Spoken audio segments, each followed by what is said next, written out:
دیکھتے ہیں کہ جانور کے دام کتنے. قربانی میں ہوتا ہے نا اسی طریقے سے, کبھی پیر کھینچا جاتا ہے, کبھی سر کے بال کھینچے جاتے ہیں.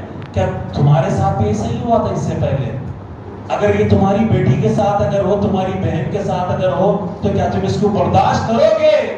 ڈرو اللہ سے. میں ان خواتین کو بھی کہنا چاہتا ہوں, مردوں سے دو ہاتھ آگے میری ماں اور بہنیں, اور یہ خود اس کا شکار آگے بڑھتی ہیں, دانت کبھی کھولے جا رہے ہیں, کبھی نہ جانے کیا کیا تماشے بنا رکھے ہیں.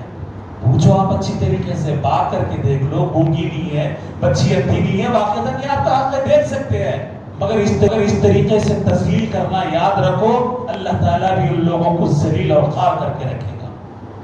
اب ٹھیک ہے, یہاں تک تو نہیں معلوم بچہ کیسا ہے, نہیں معلوم, کسی کو نہیں معلوم. رات میں انہوں 2 بجے 3 بجے آتے سوتے, پھر چلے آتے, نہیں تو رات میں دن بھر سوتے رہتے, کسی کو نہیں معلوم.